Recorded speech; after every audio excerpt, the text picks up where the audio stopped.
The brutal Texas summer showed no mercy that year.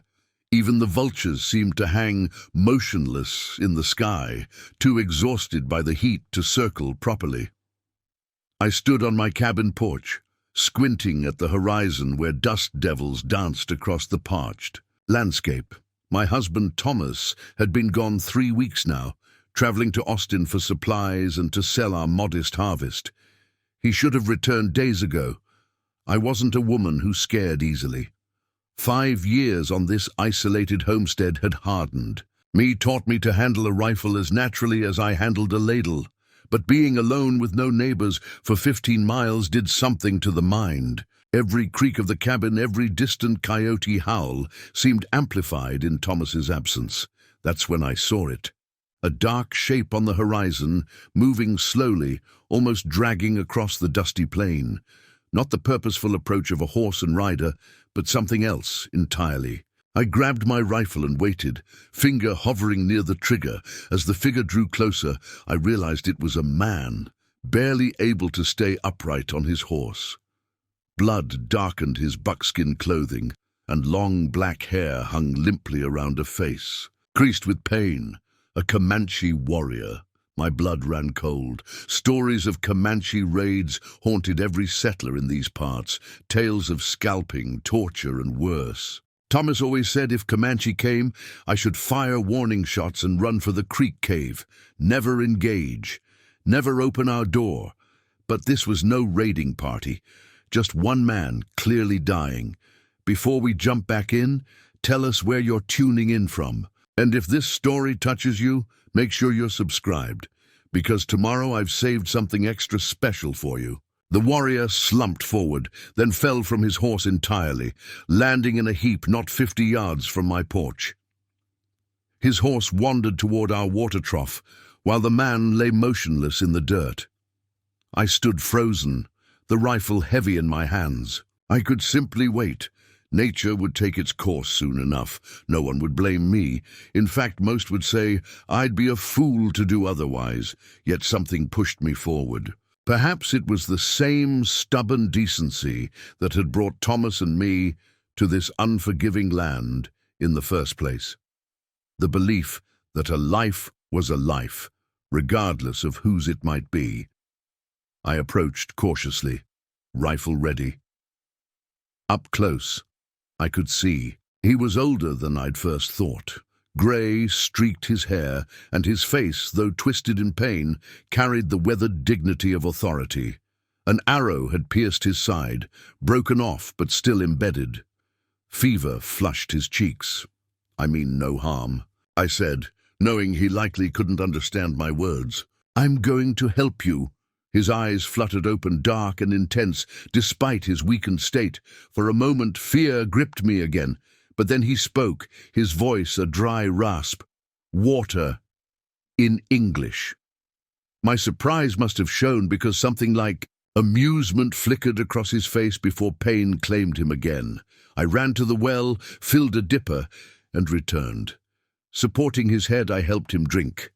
When he finished, he grasped my wrist with surprising strength. Quana, he said, touching. His chest, Sarah, I replied, pointing to myself. Getting him inside wasn't easy. He was tall, and despite his wounded state, heavy with muscle. I half-dragged him, apologizing each time he winced. Once inside, I cleared my kitchen table and somehow managed to lift him onto it. The wound was bad. The arrowhead had lodged between his ribs, and infection had set in.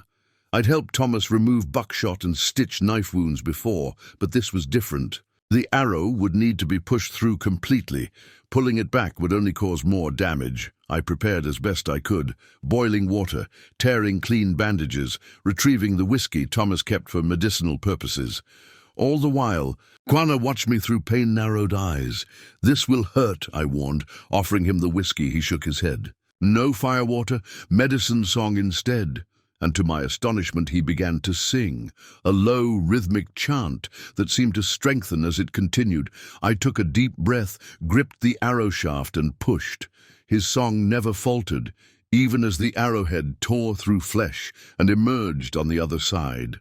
Blood welled up, bright and terrifying, but I worked quickly, breaking off the head, drawing the shaft back through, then pressing clean cloths against both wounds. Only when I began applying a poultice of herbs did his singing stop. He examined. The mixture with suspicion. Wild onion, yarrow and comfrey, I explained, though I doubted he understood. My grandmother taught me. Your medicine. He nodded slowly, then closed his eyes, exhaustion finally claiming him. I finished bandaging his wounds, then sat back, suddenly aware of what I'd done. I had brought a Comanche warrior into my home, treated his wounds. If other settlers knew, they'd call me worse than fool. If his enemies found him here, they might kill us both. But watching him now, his breathing shallow but steady, I couldn't bring myself to regret it. There would be consequences. There always were when you chose compassion over fear. I just couldn't imagine how far-reaching those consequences would be. I moved Quanah to Thomas's and my bed, the only one in our small cabin. I would sleep by the fire. As night fell, his fever worsened. He thrashed and mumbled words I couldn't understand, occasionally crying out names that sounded like Peter and Quehabi. I bathed his forehead with cool water and spooned broth between his lips when he was lucid enough to swallow. By dawn, I was exhausted, scared I'd made the wrong choices in treating him, terrified the infection would spread. But as morning light filtered through the cabin windows, Quanah's fever broke. His eyes, when they opened, were clear and alert. "You saved Quanah," he said. "Not a question, I tried," I replied. "You're not saved yet." He studied me with an intensity that made me want to look away. "Why?" he finally asked. It was a fair question. Why had I helped him? Every story, every newspaper account, every whispered warning around settlement campfires painted the Comanche as merciless predators. Yet here I was, tending to one as I would any neighbor. "Because you needed help," I said simply. "And I could give it." A slight nod, as if my answer confirmed something. He already knew. Then he tried to sit up, grimacing. "No," I pushed him gently back. "You'll tear open your wounds. Must return. My son's search. Sons." The word chilled me. If they were searching for him, how many sons? I asked, trying to keep my voice even. 2 warriors, Peter and Quehabi. The names he'd called in his fever. Many more in camp. I swallowed hard. "Will they come looking here?" Quanah studied me, understanding my fear. "No harm to woman who helps chief. Chief." The word hung in the air between us. Not just any warrior then, but a leader, someone whose disappearance would not go unnoticed. Preparing and narrating this story took us a lot of time. So if you are enjoying it, subscribe to our channel. It means a lot to us. Now back to the story. Over the next 2 days, Quanah grew stronger. He couldn't yet ride, but he could sit up, then stand, then walk slowly around the cabin. He spoke little but watched everything. How I cooked, how I cleaned my rifle, how I marked each passing day on the rough calendar Thomas had made. On the 3rd morning, as I changed his bandages, he asked about Thomas. "Your husband," he said, gesturing to the men's clothing hanging near the fireplace. "Where?" "Austin," I replied. "For supplies. He's late returning." Quanah nodded thoughtfully. "Bad men on roads now, not Comanche," he added, seeing my expression. "White raiders. Take horses, supplies." Fear clutched at my heart. "You think they might have hurt Thomas?" "Possible." He said nothing more, but his eyes held something like sympathy. That afternoon, as the sun began its descent, Quanah suddenly stiffened. He moved to the window, his movements fluid despite his injury. "Riders," he said. My heart lurched. "Thomas?" But Quanah's posture told me otherwise. He didn't look relieved or welcoming. He looked wary. I joined him at the window. In the distance, dust rose from the hooves of approaching horses. Many horses. "My son's come," Quanah said. "With warriors." Terror. Replaced hope, warriors coming here, to my isolated cabin. They will not harm you, Quanah said firmly, reading my fear. You are now under protection of Quanah Parker. Parker. The name struck me with the force of a physical blow. Everyone in Texas knew that name. Quanah Parker, the feared half-white, half-Comanche chief who led devastating raids across the territory. The man whose name mothers used to frighten disobedient children, and I had him in my home. They must see me standing, he said, straightening despite the pain. Strong. A chief does not show weakness. I helped him onto the porch, where he stood proudly, one hand braced against the post for support. I remained half hidden in the doorway, my rifle close, though I knew it would be useless against so many.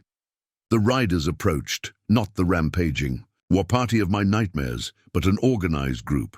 At their lead rode two young men whose resemblance to Quanah was unmistakable.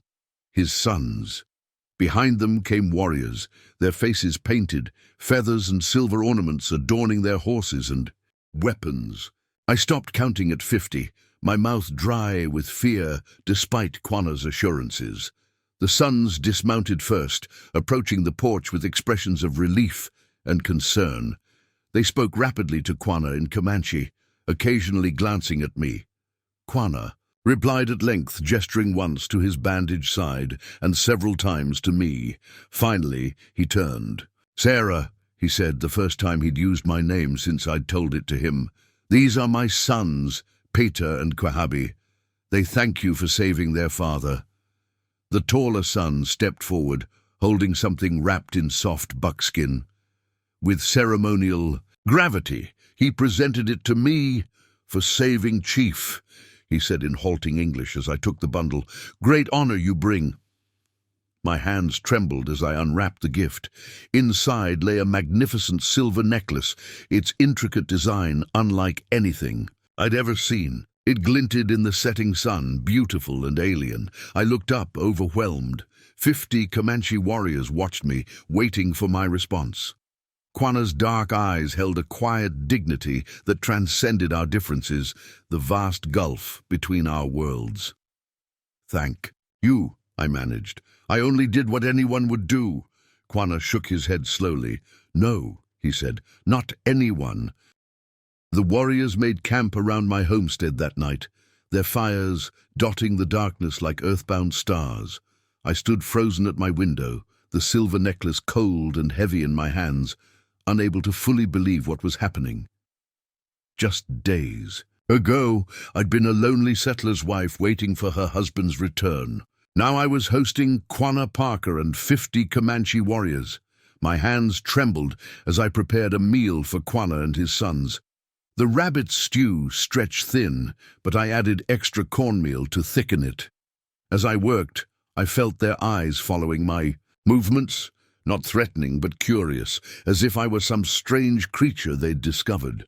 Your people fear Comanche, Quanah said suddenly. Not a question. I stirred the pot, buying time before answering. Yes. You feared me when I fell from horse. Yes, I admitted. I did. Yet you helped. His dark eyes studied me. Why? The question hung between us. I thought of the stories I'd heard since childhood, terrifying tales of Comanche raids, of settlers' bodies found mutilated, of women and children carried off. But I also thought of my grandmother, who taught me to heal with herbs and poultices, who'd always said, a wound doesn't care who bleeds it. My grandmother once told me that mercy isn't mercy if it's only given to those who look like you, I said finally.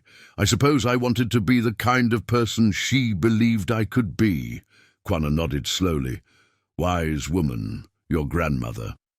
His son, Peter, spoke rapidly in Comanche, gesturing toward the necklace I'd set aside. My son asks why you do not wear the silver, Quanah translated. It is great honor. I touched the elaborate piece hesitantly. It's beautiful, but I've never owned anything so fine. I wouldn't want to damage it. Quahabi, the younger son, laughed and said something that made the others smile. He says silver does not break like white women think, Quanah explained. It is meant to be worn, to tell story. Cautiously, I lifted the necklace. Peter rose, taking it from my hands, and with unexpected gentleness, fastened it around my neck. The metal was cool against my skin, heavier than I'd anticipated. "Now you wear story of Quanah's life," the chief said. "Those who see it will know you are friend to Comanche. Protected." I touched the intricate designs. "What do these mean?" For the next hour, as we ate, Quanah explained the significance of each symbol, how the curved lines represented his journey, the star-like patterns his battles, the intricate circles his children. The necklace was more than decoration. It was a living record, a memoir in silver.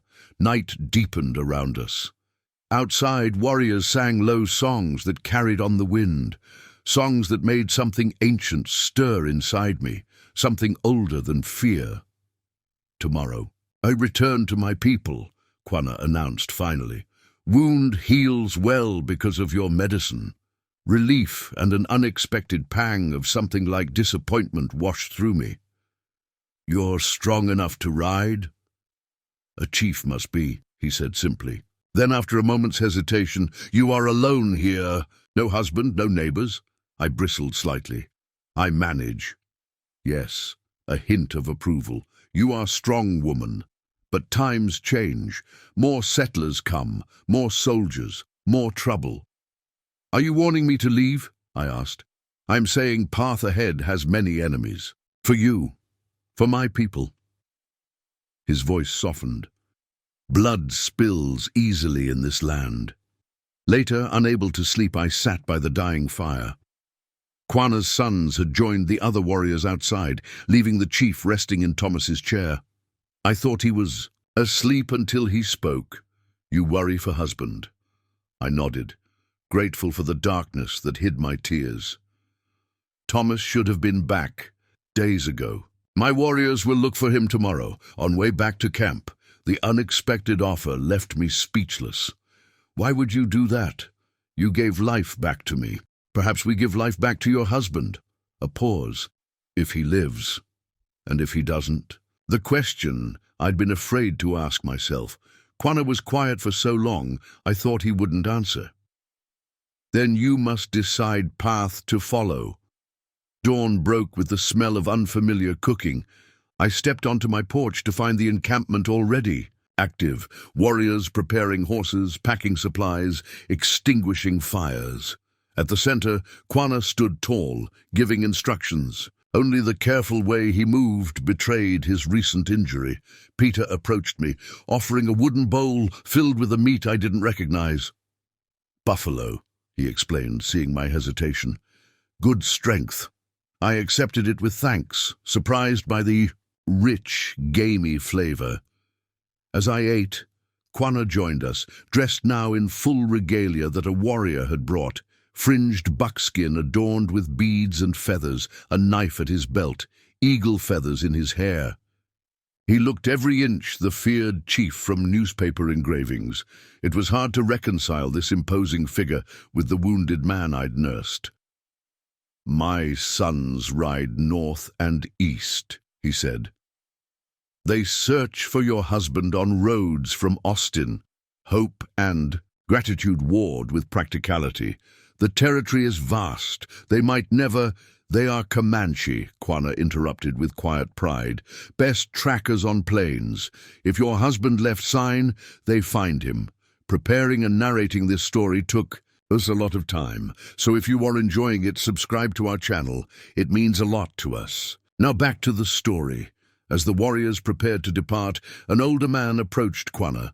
Unlike the others, his face bore no paint, but intricate tattoos marked his chest and arms. They spoke rapidly, the older man gesturing toward the horizon, his expression grave. "What is it?" I asked when they finished. "Wichita scouts saw bluecoats," Quanah explained. "Soldiers, moving west, many horses." My stomach clenched. "Looking for you?" "Perhaps." "Or new fort building." His face remained impassive, but I caught the tension in his shoulders. "We ride different way now." I nodded, understanding the danger. If soldiers caught Quanah Parker here, at my homestead, they'd assume I was a collaborator. No explanation would save me. Quanah seemed to read my thoughts. "No one will know I was here," he assured me. "We leave no sign." "Thank you," I said, relieved, yet somehow sad at how quickly all evidence of this extraordinary encounter would vanish. Quanah turned to leave, then stopped. "One thing more," he said, removing a small leather pouch from his belt. "Medicine for wounds, fever, like what you used on me, but stronger." I accepted the pouch, touched by the gesture. "Your tribe's medicine?" "My mother's medicine," he corrected. "She was white woman. Like you." The revelation stunned me into silence. I'd heard rumors, of course, vague stories that the fearsome Quanah Parker was half white, but facing this truth directly was different. "Her name was Cynthia Ann Parker," he continued, his voice softening with memory. "Taken as child by Comanche, became wife of Chief Peter Nocona, my mother." "What happened to her?"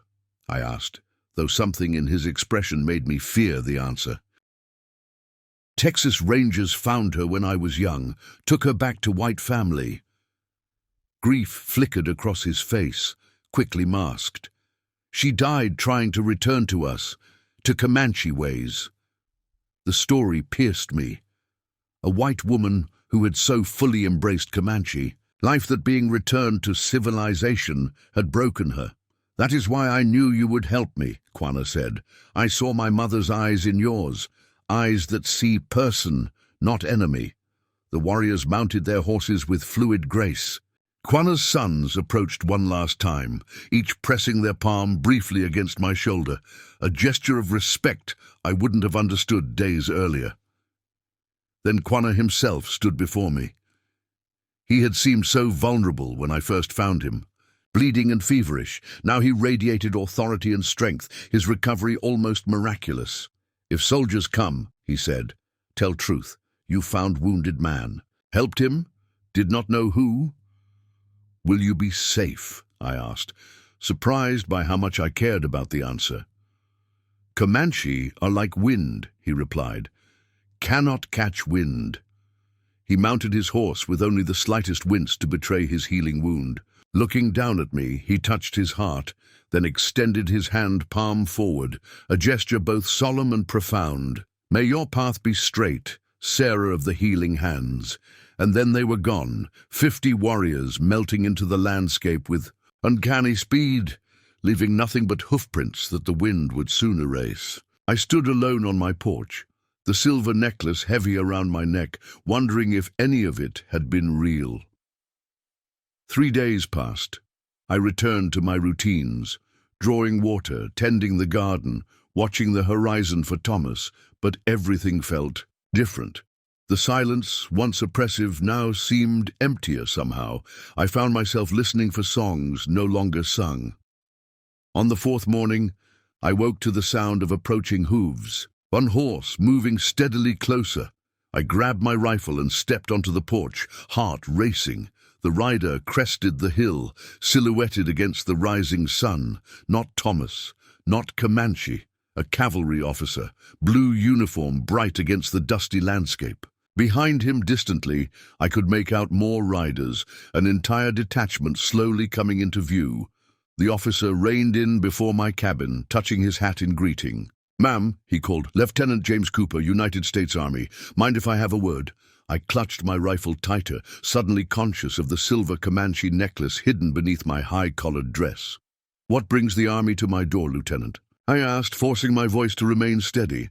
"Reports of Comanche activity in the area," he replied, dismounting. "Specifically, Quanah Parker's band." His eyes scanned my homestead, searching for signs that, true to Quanah's word, no longer existed. "Have you seen anything unusual, ma'am? Any sign of Indians?"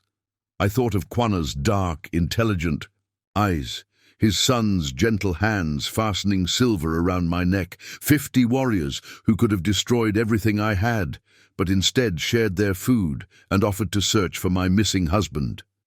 "No, Lieutenant," I said calmly. "Nothing unusual at all." Lieutenant Cooper's boots sent dust rising as he approached my porch. His hand rested casually on his holstered pistol, not threatening, but a reminder of who held power in this exchange. "Mind if I come in, ma'am?" He gestured toward my door. "Been riding since dawn." I hesitated, feeling the weight of Quanah's silver beneath my collar. 4 days ago, I'd have welcomed any blue uniform as protection. Now each soldier seemed a threat. "Of course," I said, lowering my rifle but keeping it in hand. "I can offer water, but not much else." His eyes flickered to the weapon. "Seems you know how to handle yourself out here." "A woman alone learns quickly, Lieutenant." Inside, Cooper removed his hat, revealing sandy hair plastered to his forehead with sweat. He drank deeply from the cup I offered, then surveyed my cabin with practiced efficiency. "Your husband?" he asked. "In Austin for supplies. Overdue." My voice caught despite my efforts. "Nearly 2 weeks now." Something like sympathy crossed his weathered face. "Roads aren't safe. Raiders, deserters, Indians." He emphasized the last word, watching for my reaction, especially with Quanah Parker's band moving through. I busied myself at the stove. "So I've heard, though I haven't seen any Indians." "You certain about that?" His tone sharpened. "Because our scouts found signs of a large party, 50, maybe more, passing right through this area." My hands stilled. Quanah had promised they'd leave no trace. I turned slowly. "Lieutenant, look around. Do you think if 50 Comanche warriors had been here, I'd be standing before you now?" He conceded with a slight nod. "Fair point, ma'am. But they're out there, and Parker's not just any chief. Half white himself, speaks English. Crafty." I thought of Quanah's dignified demeanor, his quiet gratitude. "What would happen if you caught him?" "Military justice. He's led raids that killed dozens of settlers." Cooper's jaw tightened. "Including women and children." My stomach clenched. Was it true? Had the man whose life I saved slaughtered innocents? The same hands that had carefully explained each symbol on my necklace. Had they also taken scalps? "Your detachment," I said, forcing my voice to remain steady. "How long will you be in the area?" "Setting up a temporary post, 10 miles west. Too many reports of Comanche activity to ignore." He finished his water. "I'll have patrols pass by regularly, for your safety." For my surveillance, I thought. As he reached the door, Cooper turned back. "One more thing. If Parker or any of his band approaches you, don't try to reason with him. They understand only one language." He patted his holster. The cavalry detachment remained visible on the horizon. For hours, a smudge of dust and purpose against the vast Texas sky. I watched from my window, pulse racing each time a rider broke from the main group to scout nearby terrain. Had Quanah and his warriors truly left no sign? Or would these trained soldiers find what Quanah thought hidden? As dusk approached, I made a decision. The silver necklace could not stay in my possession. If soldiers returned and searched the cabin, not unheard of in these lawless territories, its discovery would mark me as a sympathizer at best, a traitor at worst. I pried up the loose floorboard. Beneath my bed, where Thomas and I kept our meager savings, the necklace settled atop the small pouch of coins, the silver catching the fading light. I traced its patterns one last time, remembering Quanah's explanation of each curve and line. Then I replaced the board, my fingers lingering on the rough wood. Hidden but not gone, like the truth of what had transpired here. That night, strange dreams came. I saw Cynthia Ann Parker, Quanah's mother, though I'd never seen her face. In my dream, she wore settler's clothes, but moved with Comanche grace, caught between worlds, belonging to neither. She reached for something beyond my vision, her expression one of perpetual longing. I woke with tears on my face, the cabin eerily quiet.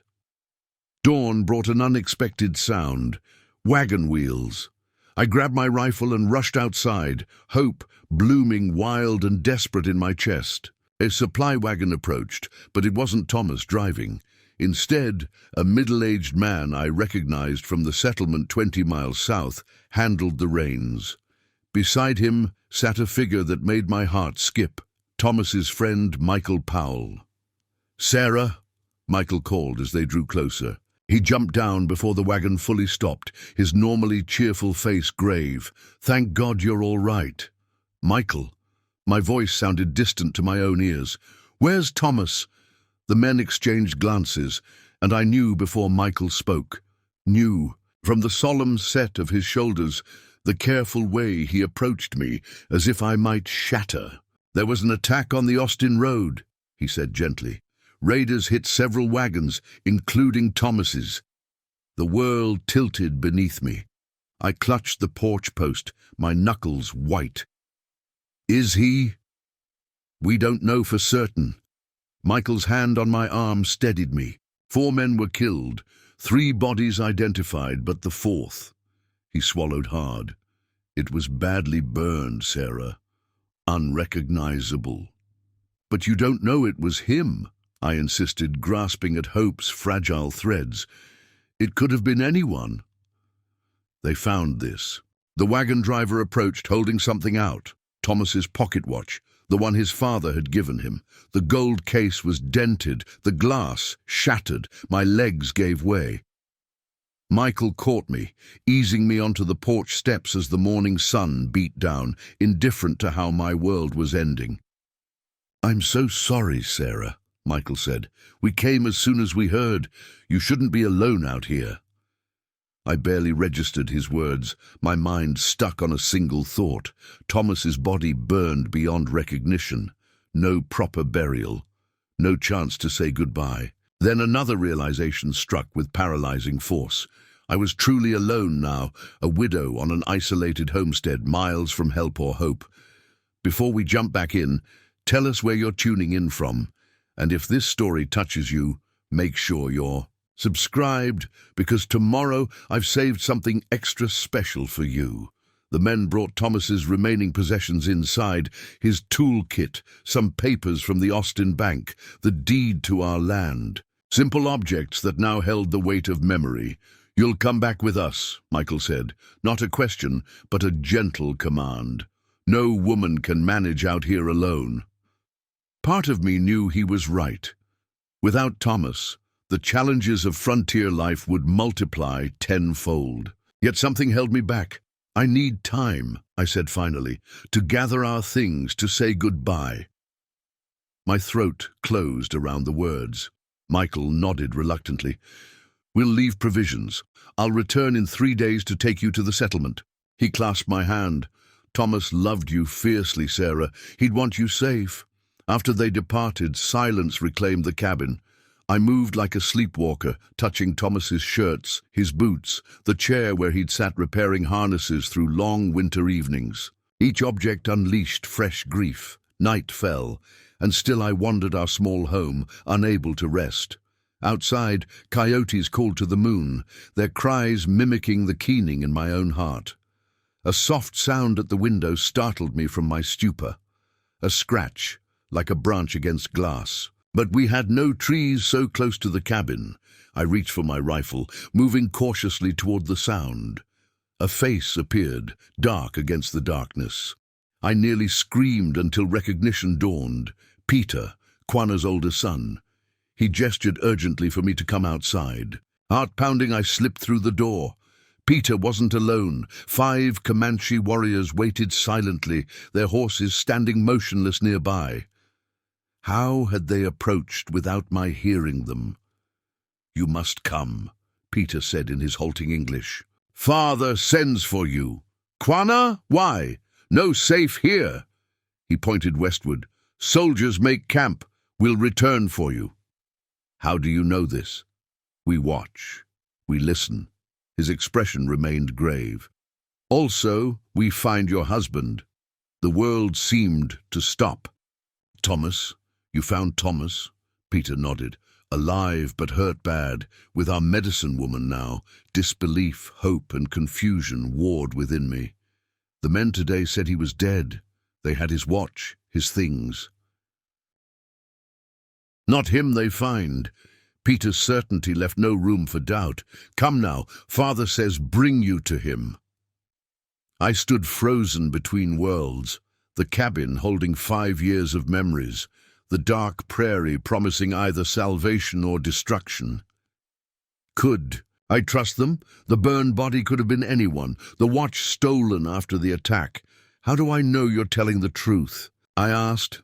In answer, Peter withdrew something from his buckskin shirt, a carved wooden sparrow small enough to fit in the palm. I recognized it instantly. Thomas had made dozens of them, whittling away evening hours, giving them to children at the settlement. He always carried one for luck. He asked us find you, Peter said. Tell you follow Silver Path home. Silver Path, our private phrase, something Thomas whispered when leaving for long journeys. Follow the Silver Path home to me. Words no raider. Who could have known?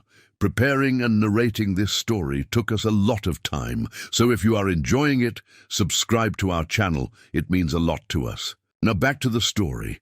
Decision made. I rushed inside, grabbing only essentials, Thomas's medicine kit, a change of clothes, my grandmother's Bible, and, after a moment's hesitation, the silver necklace from beneath the floorboard. Within minutes, I was on horseback, flanked by silent warriors.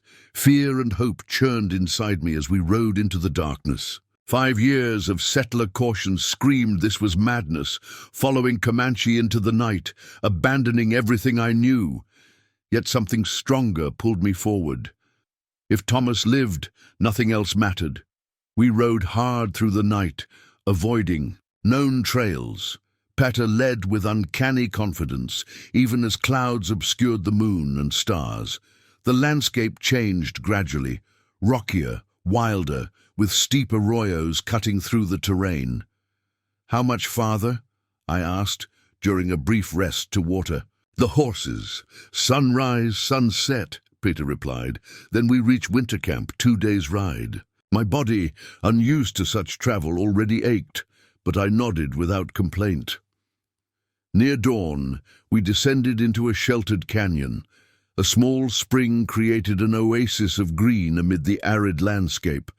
3 teepees stood at the canyon's far end, a camp, Peter explained, for hunting parties. A woman emerged from the central teepee, her grey-streaked hair falling in 2 long braids. She spoke rapidly to Peter, who translated, "Medicine woman say rest now. Long ride ahead." Inside the teepee, furs and blankets created a surprisingly comfortable bed.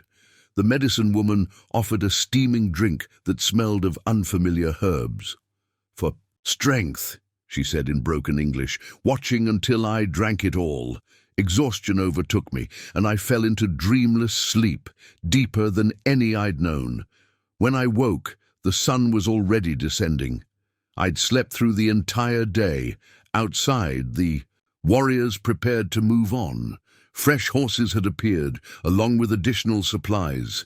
The efficiency of their preparations spoke of lives spent in constant movement, a stark contrast to settler existence with its emphasis on permanence and property.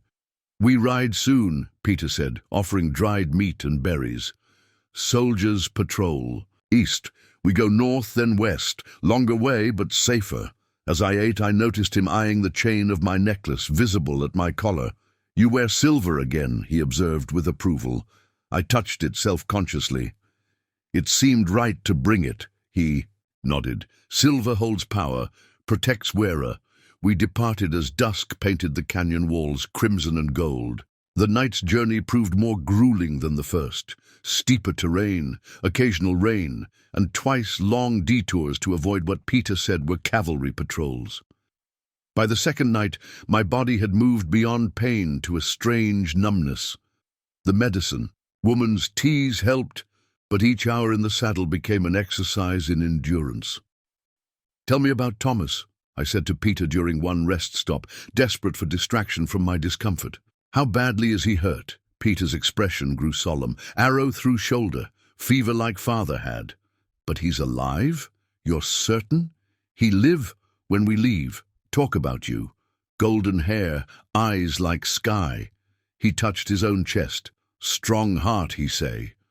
Tears blurred my vision. It was Thomas. Only he would describe me so. As the second dawn broke, we crested a ridge and I gasped. Below stretched a vast encampment. Hundreds of teepees arranged in concentric circles around a central clearing. Horses, more than I'd ever seen in one place, grazed in nearby meadows. Smoke from cooking fires rose in thin columns against the morning sky. Comanche winter camp, Peter said with evident pride. Many bands together. Fear returned, clutching at my throat.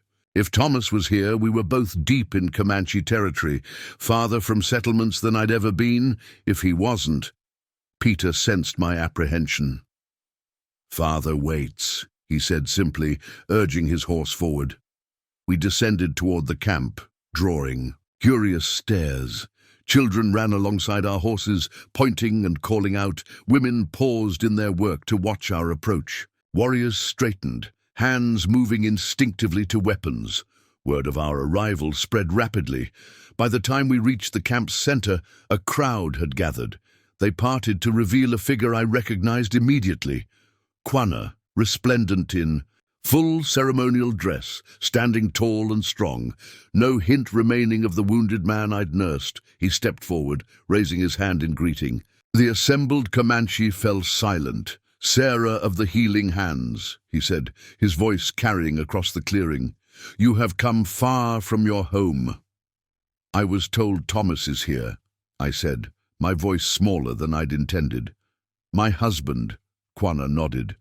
The man with yellow hair and trader's hands. He fights strong against arrow poison. Take me to him, please. He gestured toward a large teepee set slightly apart from the others. Its exterior was painted with symbols similar to those on my necklace. First, Quanah said, you must understand. You enter Comanche heart now. Few white eyes have seen and lived to tell. The implication was clear. I had been granted extraordinary permission to enter their sanctuary, but with that honor came responsibility and risk. I understand, I said, though in truth, I understood little beyond my desperate need to see. Thomas Quanah's eyes held mine for a long moment, as if measuring my worth once more. Then he nodded, seemingly satisfied. Come, he said. Your husband waits. As we walked toward the teepee, the crowd of Comanche warriors, women and children, parted before us. Some reached out, touching my clothing with curious fingers. Others hung back, suspicion evident in their expressions. I clutched the silver necklace, drawing strength from its solid presence. Each step took me further from everything familiar, deeper into a world I'd been taught to fear. The teepee entrance loomed before me. Inside lay either the miracle I'd prayed for or the final shattering of my hopes. Either way, I knew with bone-deep certainty that crossing this threshold would forever change the path of my life. Quanah held the flap open, light. Streaming in behind me. Enter, he said. See what the Great Spirit has preserved for you. The teepee's interior was dim after the bright morning light, and for a moment I saw nothing but shadows. The air hung heavy with unfamiliar scents. Cedar smoke, pungent herbs, and beneath it all, the metallic tang of blood. Thomas. My voice sounded small in the enclosed space. As my eyes adjusted, I made out a figure lying on a bed of furs. A man with matted blonde hair, his chest rising and falling with labored breaths. His skin bore the waxy pallor of serious illness. But there was no mistaking him. Thomas, my husband, somehow alive despite everything I'd been told. I fell to my knees beside him, hands trembling as they hovered over his body, afraid to touch and find him an illusion. His shoulder was wrapped in poultices held in place with strips of hide. Fever flushed his cheeks. He sleeps now, a voice said from the shadows. The medicine woman from the hunting camp sat cross-legged nearby, grinding something in a stone mortar. Poison's strong, but he fights. Poison? I looked up at Quanah, who had followed me inside. Arrow tip carried death, he explained. Not Comanche. Arrow. Kiowa, maybe, or white man pretending to be Indian. I gently touched Thomas's face. His skin burned beneath my fingers, but he was solid, real. How did you find him? My sons searched roads as promised, Quanah said. Found wagon burning, bodies. But your husband crawled away, leaving blood trail. Hiding in creek bed when Peter found him, Thomas stirred at the sound of voices, his eyelids fluttering. Sarah? His voice was a cracked whisper, barely audible. I'm here, I said, tears spilling freely now. I'm here, Thomas. His eyes opened, clouded with fever but focusing.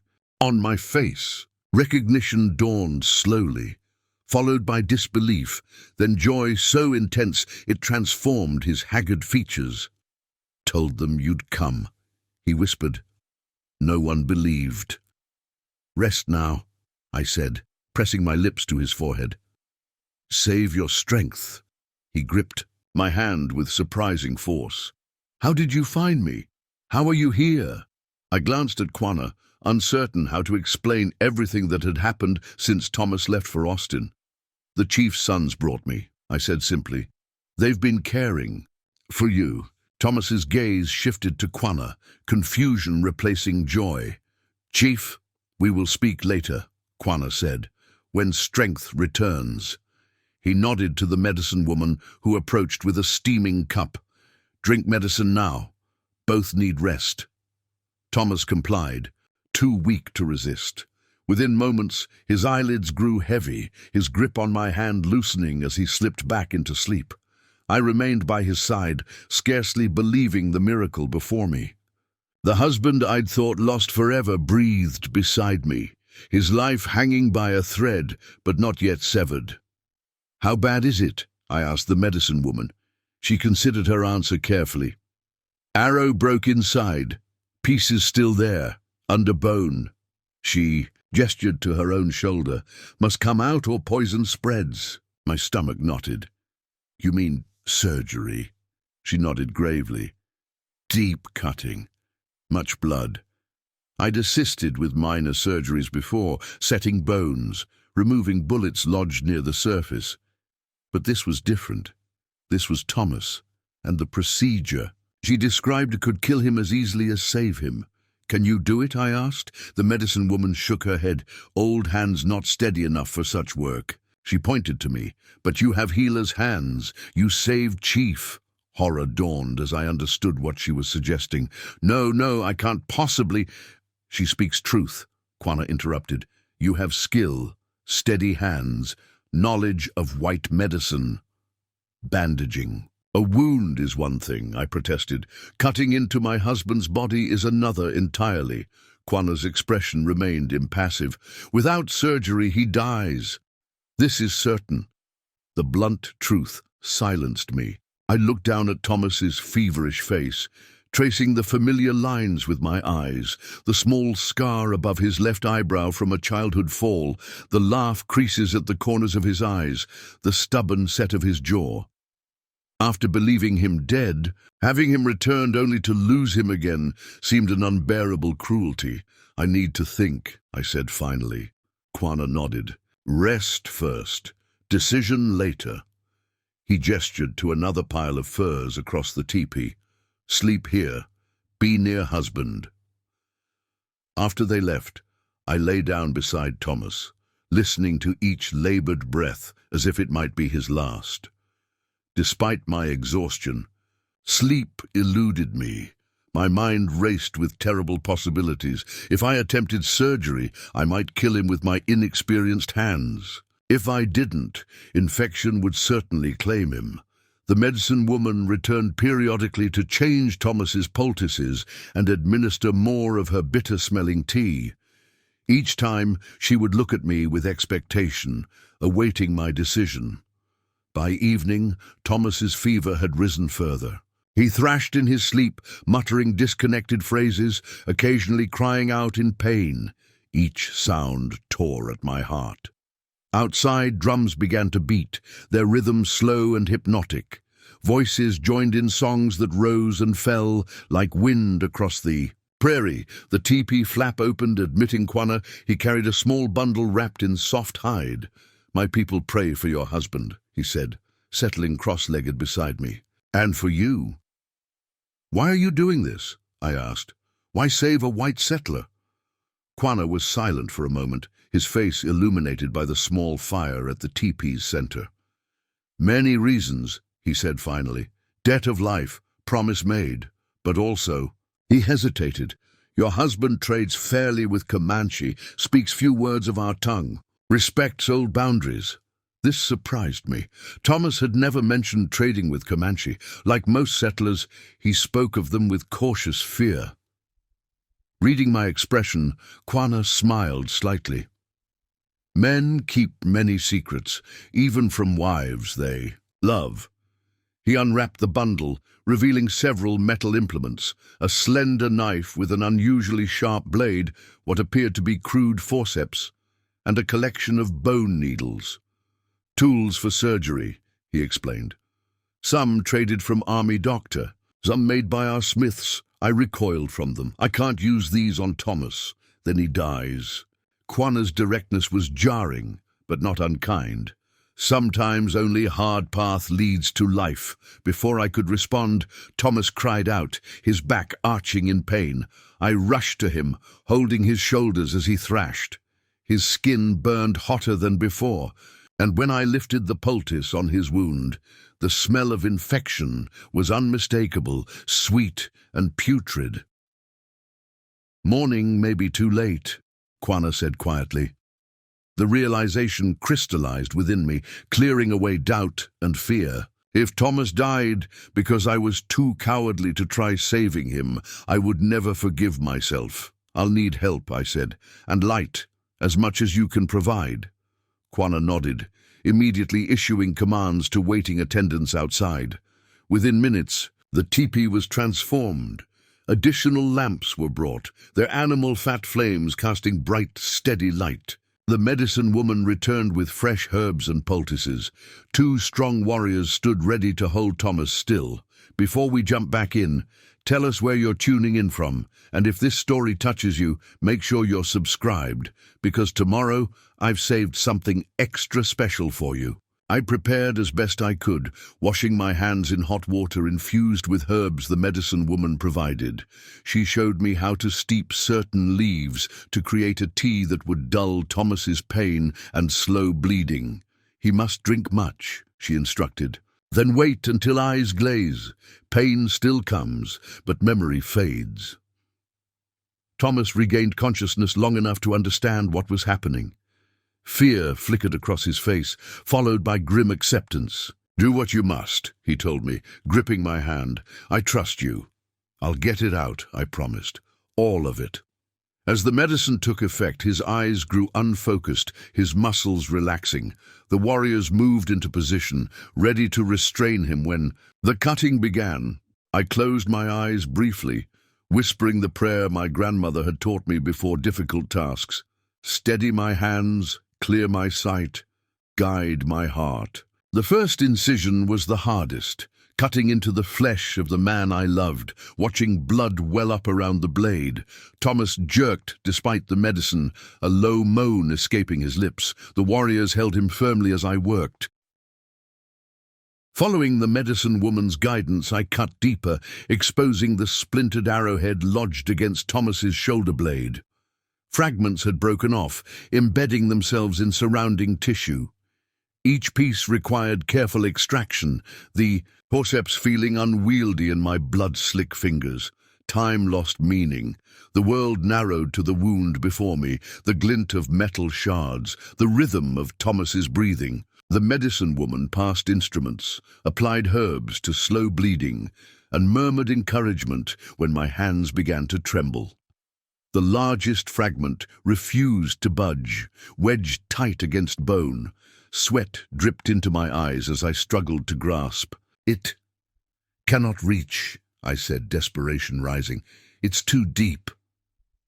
Quanah, who had been observing silently, spoke to the medicine woman. She nodded and disappeared, returning moments later with a different instrument, a curved hook fashioned from what appeared to be a cavalry officer's spur. This will reach, Quanah said, but requires sure hand. The improvised tool was awkward but effective. With painful slowness, I worked the hook behind the fragment, easing it away from the bone until finally it came free.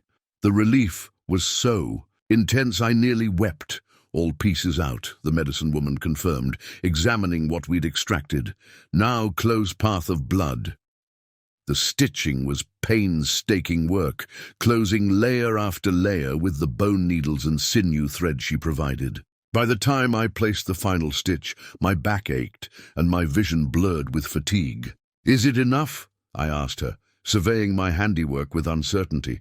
The wound looked angry and raw, despite the herbs she packed around the stitches. "All that can be done is done," she replied. "Rest now in Great Spirit's hands."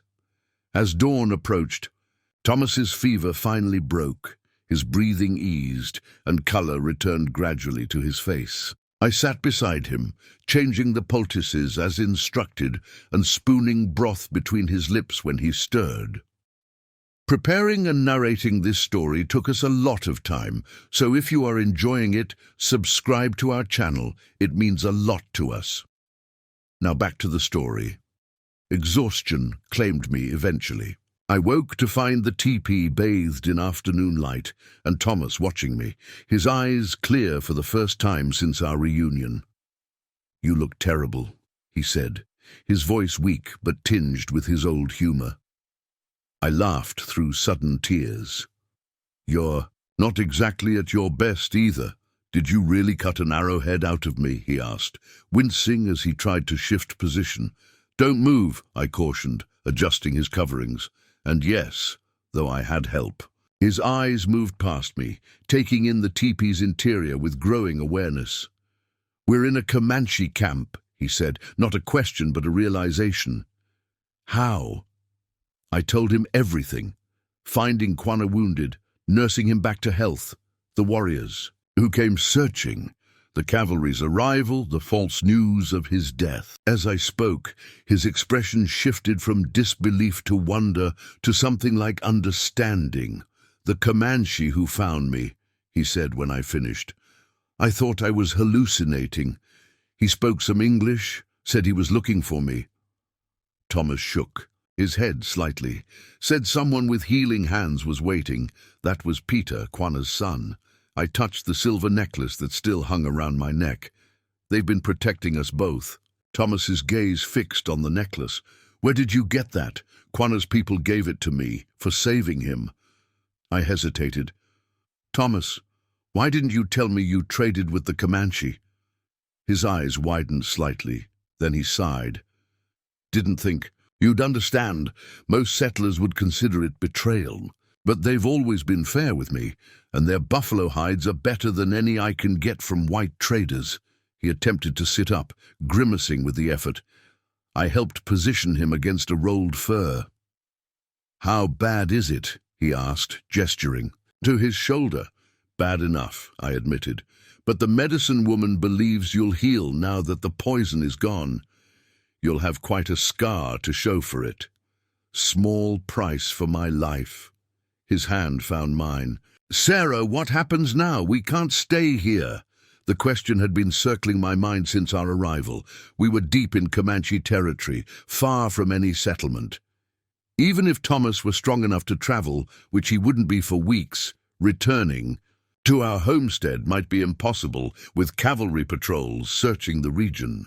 "I don't know," I said honestly, "but we're alive together. We'll find a way." The teepee flap opened, admitting Quanah. He nodded with evident satisfaction at seeing Thomas alert. "Good," he said. "Fire returns to eyes. Body follows spirit now." Thomas studied the Comanche chief. "You're the one she saved, and she saved you," Quanah replied. "Circle complete. I owe you my life," Thomas said. "Both our lives." Quanah made a dismissive gesture. "No debt between friends." He settled beside us, his manner shifting to something more formal. "But now we must speak of path ahead, for all of us." He explained that cavalry patrols had increased throughout the territory. The winter camp would soon divide into smaller bands, more difficult to track across the vast plains. "Our presence complicated matters. Your woman wears silver of our people," Quanah said to Thomas, "but you cannot become Comanche. neither can return to White World unchanged. Our homestead, Thomas began. Watched by bluecoats, Quanah interrupted. Lieutenant asks many questions in settlement, offers reward for information about woman who helps Indians. My blood ran cold. They're looking for me specifically? Quanah nodded.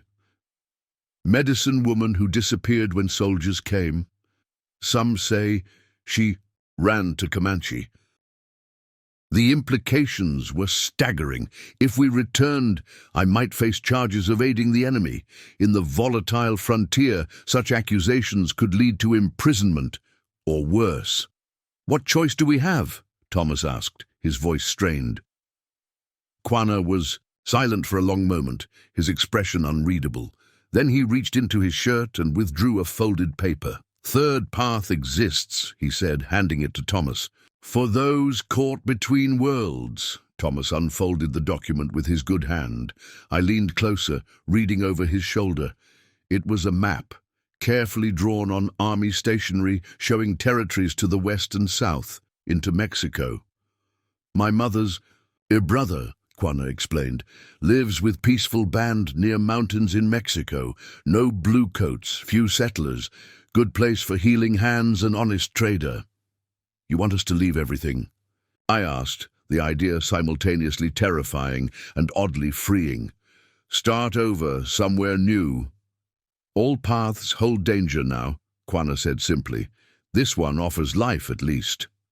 Thomas studied the map, his expression thoughtful.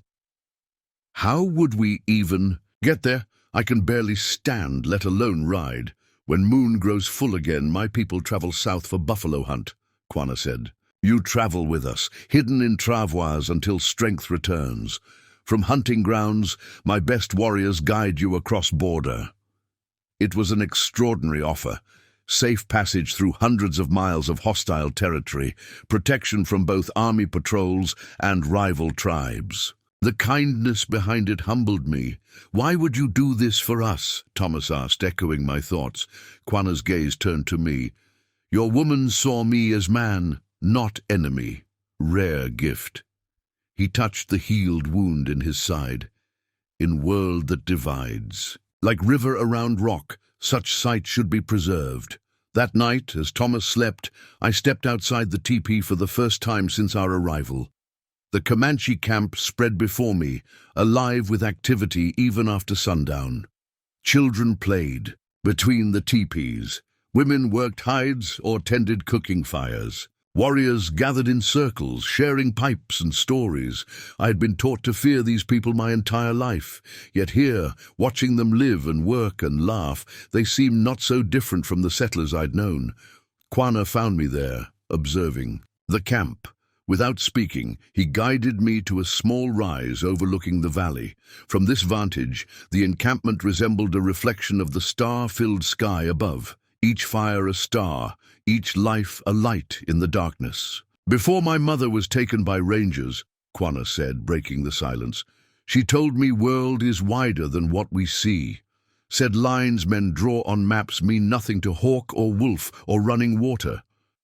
I thought of the borders that had shaped my life. Not just physical boundaries, but the invisible lines between civilized and savage, friend and enemy, right and wrong. Lines I had begun to question since the day a wounded Comanche fell from his horse outside my door. What will happen to your people? I asked. His face remained impassive, but something ancient and sorrowful passed through his eyes. Change comes. Like winter, cannot stop, can only prepare. Some bands will fight until last warrior falls. Others will walk white man's road. My people will find middle path for as long as possible. He turned to face me directly. Your husband heals well. In 2 days, fever ceremony. Then decision must be made, stay or go. And if we choose to go with you to Mexico, then you become part of story larger than one life. He touched the silver necklace at my throat. Story that says even in dark times, hands can heal across boundaries. This is powerful medicine. As he walked away, I remained on the hillside, looking out over the encampment. 2 days to decide our future. 2 days to choose between worlds, the familiar one we had known, now fraught with danger, or an unknown path leading to foreign lands and uncertain welcome. I clutched the silver necklace, feeling its weight like a promise or a prophecy. Whatever we decided, I knew with bone-deep certainty that the woman who returned to her cabin that night when Quanah fell from his horse, that woman was gone forever, transformed as surely as the silver had been transformed into art by Comanche. And perhaps that transformation was the greatest gift of all. Dawn broke with the smell of sage smoke drifting through the camp. Today marked the fever ceremony Quanah had mentioned, a ritual to ensure Thomas's continued healing. Though he'd improved remarkably over the past 2 days, his shoulder still troubled him, and weakness plagued his every movement. I helped him dress in clean buckskins provided by the Comanche. The soft leather hung loose on his frame, a stark reminder of how much weight he'd lost during his ordeal. "I look ridiculous," Thomas muttered, examining his reflection in the small mirror I carried in my sewing kit. "You look alive," I countered, adjusting the garment around his bandaged shoulder. "That's all that matters." His hand caught mine, holding it against his chest. "Sarah," his voice softened, "have you decided about Mexico?" I'd been turning the question over in my mind for 2 days, examining it from every angle. Our homestead represented 5 years of backbreaking work, every nail driven and every furrow plowed with our own hands. The thought of abandoning it felt like betrayal, yet returning meant danger, not just to us, but potentially to the Comanche who had saved us. "What do you want?" I asked instead of answering. Thomas sighed, wincing as the movement pulled at his stitches. "I want us safe. Together." He gazed around the teepee. "These people owe us nothing, yet they've risked everything. If we return, and I'm wrong about who we can trust, we could lose more than land," I finished. "Land can be claimed anywhere." His eyes met mine. "You cannot be replaced." A rustling at the teepee entrance interrupted us. Peter appeared, his expression solemn. "Time," he said. "Elders wait." We followed him through the camp, drawing curious stares.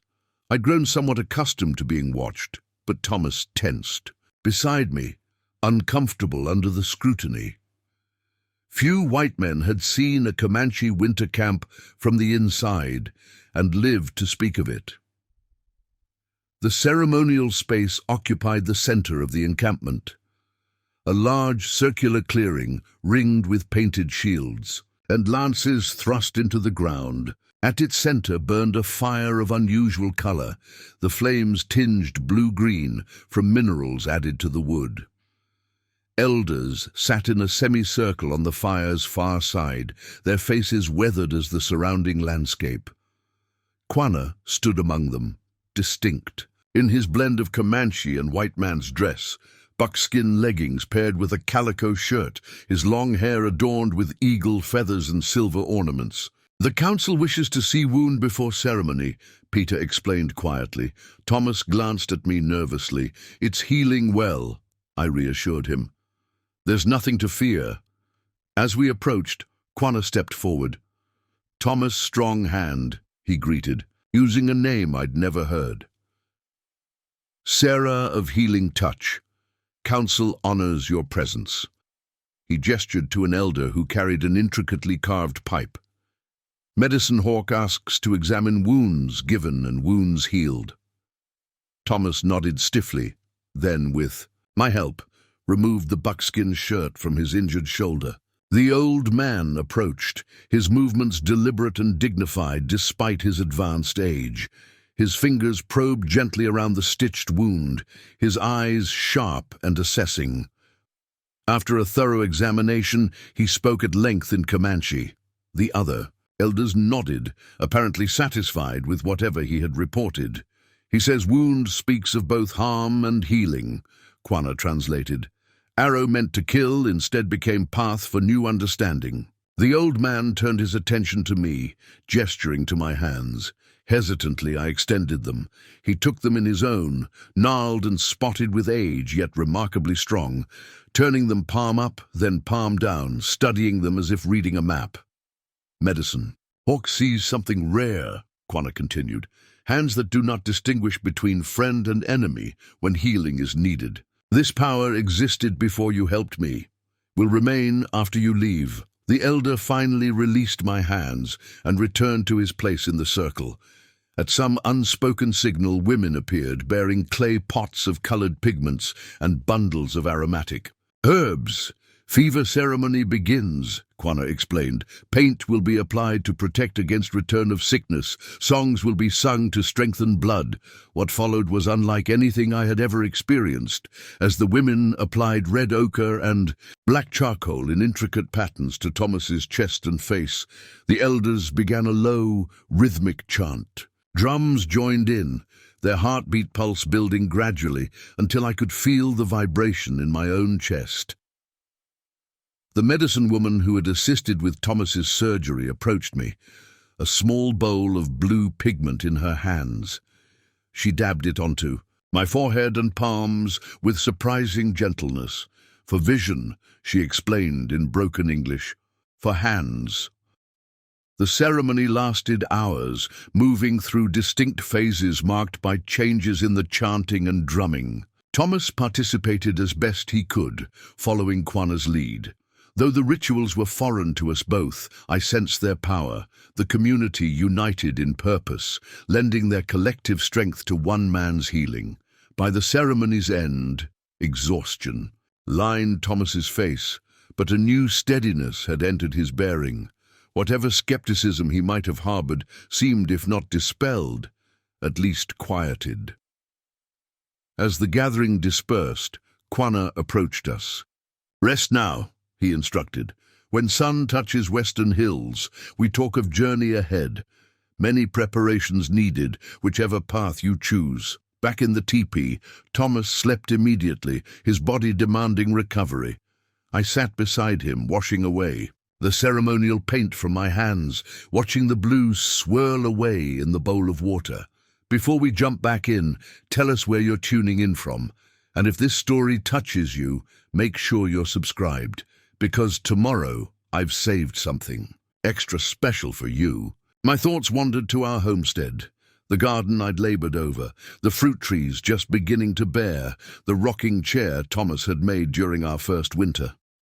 We'd arrived with almost nothing, building our life log by log, seed by seed. The idea of leaving it behind ached like a physical wound.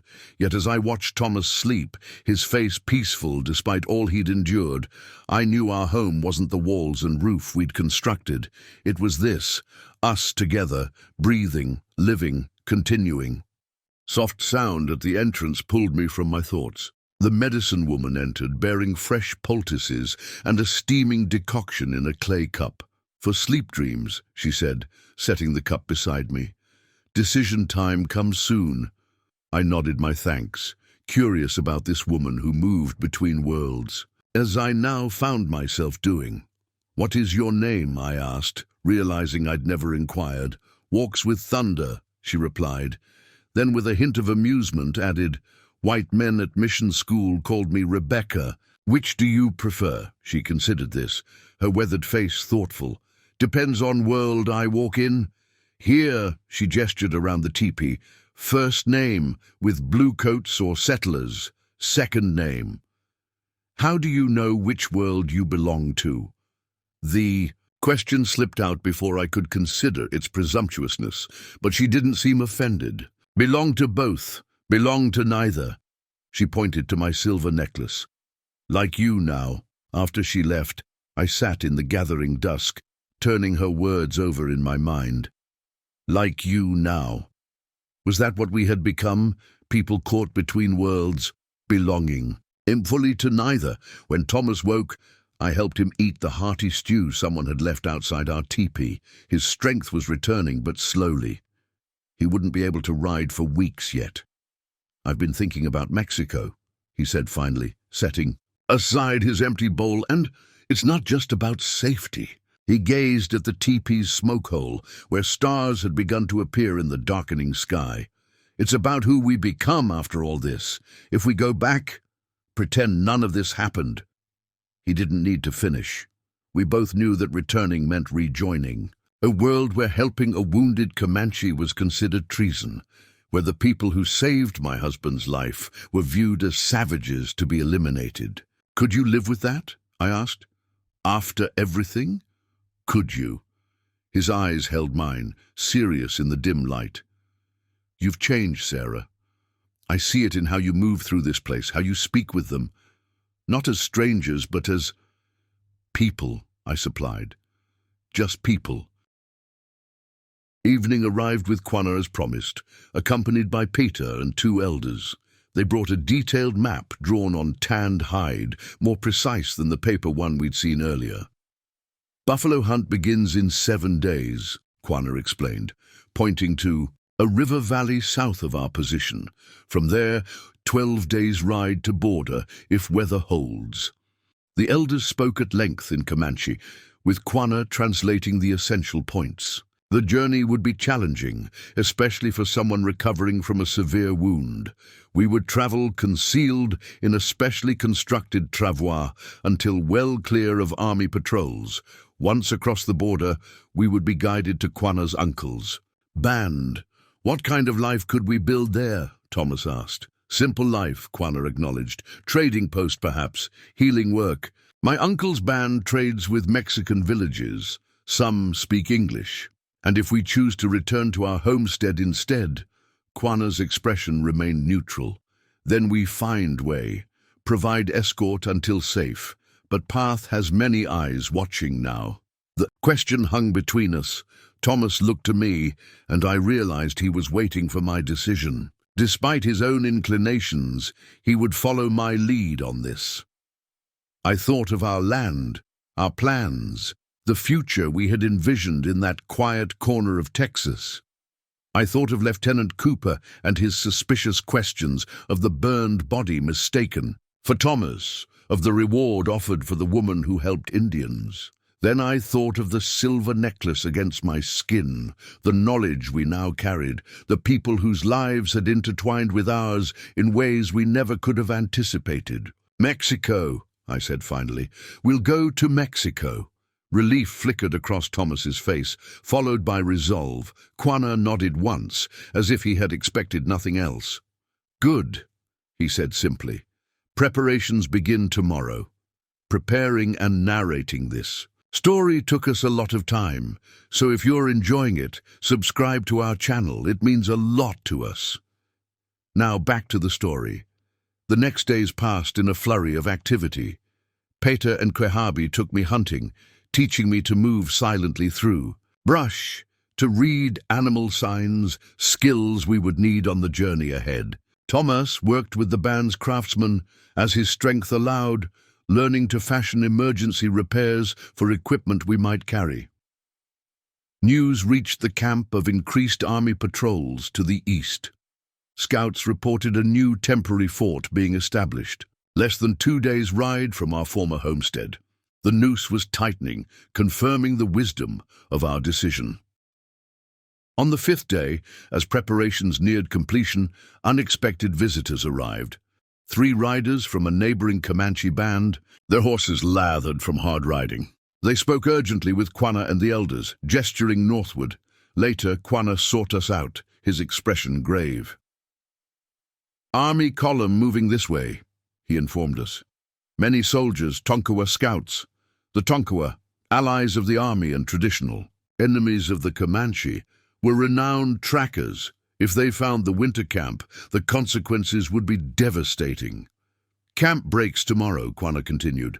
Not as planned, more urgent now. Because of us? I asked, guilt washing through. Me? No, natural time for bands to separate after winter gathering. But something in his eyes suggested our presence had accelerated the timeline. That night, the camp transformed. What had been a settled community became a hive of coordinated motion. Teepees came down, possessions were packed, herds gathered. The efficiency of it stunned me. These people could move an entire village in hours, leaving barely a trace. By dawn, 5 separate groups had formed, each preparing to travel in different directions. We would accompany Quanah's band south as planned, but the departure loomed mere hours away rather than days. "Thomas isn't strong enough," I protested to Quanah as we supervised the loading of our few possessions. "He needs more time." "Time is luxury we cannot afford," Quanah replied. "Special travois prepared for him. Medicine woman rides with your group." The travois, when I saw it, was unlike any I'd seen before. Constructed with exceptional care, it featured a sheltered enclosure padded with furs designed to protect its occupant from both weather and observation. "Not comfortable," Quanah acknowledged, "but safer than staying." As final preparations were made, I walked alone to the small rise where Quanah and I had spoken days earlier. From there, I could see the winter camp's dissolution. 5 streams of people, horses and supplies, flowing outward like water, finding separate paths down a mountainside. There was a strange beauty to it, this community dividing like cells, multiplying, carrying their shared culture in different directions, not an end, but a continuation. A presence behind me made me turn. Walks with Thunder stood there watching the same scene. "Your people have done this for generations," I said. "Moving with the seasons, with necessity," she nodded. "Way of survival. Those who cannot adapt." She drew a finger across her throat. "Is that why you learned English? To adapt?" "Learned English because knowledge is weapon and shield both." Her dark eyes assessed me. "Like you learning Comanche ways now?" I hadn't thought of it that way, but she was right. Every skill Peter and Quehabi had taught me, every cultural practice I'd observed, they were tools for survival in a changing world. "What was it like," I asked, "when you first moved between worlds?" She considered this, her face solemn, like waking in strange place, not knowing rules, making many mistakes. A ghost of a smile touched her lips. "Still make mistakes. But now, understand mistakes not always bad. Sometimes lead to new path, like helping a wounded Comanche chief," I thought. A mistake by every standard of settler society, yet it had opened a door I never knew existed. The journey ahead, I began hesitantly. "What should I expect?" "Hardship," she answered bluntly. "Fear. Times when you question choice." She touched my arm lightly, but also beauty in places white eyes rarely see, freedom few women know. A horn sounded from the camp below, the final call to departure. We walked back together, walks with Thunder matching her pace to mine. "One thing more," she said as we neared the assembled band. "Silver necklace. Keep close always. Many who see it know Quanah's sign. Will help when words fail." Thomas waited beside the travois, his face pale but determined. 2 warriors would guide his horse, ensuring the travois moved smoothly over difficult terrain. "Ready?" he asked as I approached. "No," I admitted, "but when has that ever stopped us?" His laugh, though weak, heartened me. This was the man I had married, undaunted by challenge, facing the unknown with courage. Quanah approached on horseback, resplendent in full regalia. The symbolism wasn't lost on me. He traveled in strength, a visible leader, while we journeyed hidden, protected by his influence. "Path ahead long," he said. "Stay close to marked warriors. Do as they say without question." "We will," Thomas assured him. "If separated, continue south by stars. Find river with red banks. Follow upstream to mountains." He handed Thomas a small object, a carved stone pendant on a leather cord. "Show this to any Comanche you meet. We'll know you travel under my protection." With elaborate care, Thomas was secured in the travois. I mounted the horse provided for me, adjusting to the unfamiliar Comanche saddle. Around us, the band finished their preparations, about 60 people in total, with horses, pack horses, and dogs laden with supplies. Quanah raised his arm, and the procession began to move. I glanced back at the winter camp one last time. Already, grass was being spread over fire pits, brush dragged over cleared areas. Soon no trace would remain of the hundreds who had gathered there. As we crested the first rise, I felt a peculiar lightness. Behind us lay all the certainties I had known, our homestead, the settlement, the rigid boundaries between peoples. Ahead stretched only questions, but also possibilities I had never imagined. The silver necklace felt warm against my skin, as if responding to my thoughts. I touched it briefly, then urged my horse forward, keeping pace with Thomas's travois. The journey had begun, not just across terrain, but between worlds. What waited on the other side I couldn't know. But for the first time since Thomas had failed to return from Austin, I felt something like hope flickering to life within me. 3 days into our journey south, the weather turned. What had been clear, cold days gave way to driving sleet that cut like tiny knives against any exposed skin. The band moved relentlessly forward, warriors riding ahead and behind, scanning for signs of pursuit or danger. Thomas bore the travois better than I'd feared, though each day's end found him exhausted and in pain.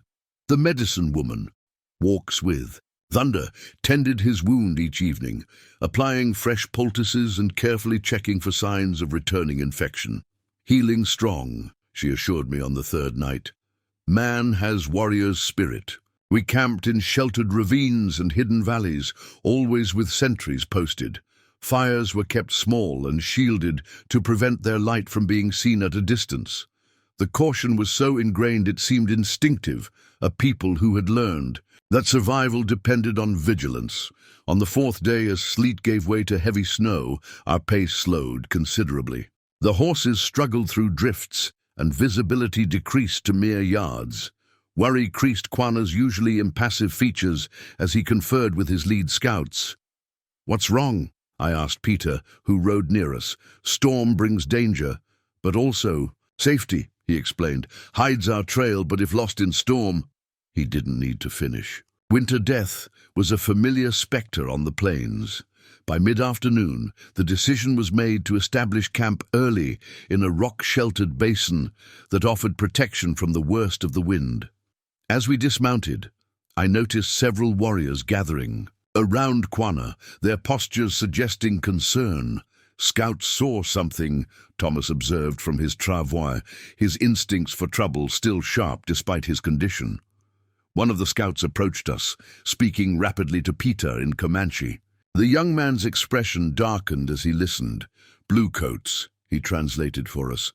"Small group, 5 men, traveling west, not following our trail." Relief washed through me. "So they haven't found us." "Not yet," Peter agreed. "But they travel. Same direction now. Paths may cross if storm clears." That evening, the mood in camp was subdued. Extra sentries were posted despite the storm, and preparations were made for potential rapid departure. I helped Thomas from the travois to a sheltered spot between boulders where a small fire had been built. "You're worried," he noted, studying my face in the firelight. "Shouldn't I be?" I adjusted the furs around him. "If those soldiers find us, they're probably just a regular patrol," he reasoned. "No reason to think they're looking specifically for us." But we both knew the likelihood. A small detachment moving deeper into Comanche territory despite dangerous weather. They were searching for something or someone. As we finished our meal of dried meat and corn cakes, Quanah approached, accompanied by an unfamiliar warrior whose face bore the distinct markings of a scout. "Must speak," the chief said without preamble. "Scout brings important news." The warrior spoke at length in Comanche, occasionally gesturing eastward.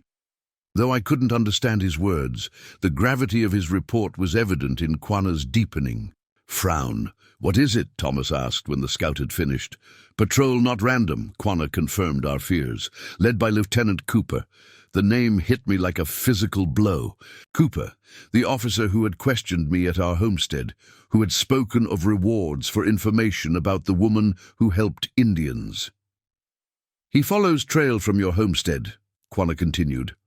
"Found something there that pointed toward our winter camp." My mind raced. What could Cooper have found? I'd been careful to leave no trace of Quanah's presence, and the warriors had assured me they'd done the same. The necklace, I realized suddenly. The silver necklace. When Cooper came, I hid it under the floorboard. Understanding dawned in Thomas's eyes. And when Michael and the wagon driver came with news of my death, you were distracted. You might not have replaced the board properly. If Cooper found it, I couldn't complete the thought. The implications were too devastating. "He follows. Now with purpose," Quanah confirmed. "Not just patrol, hunt."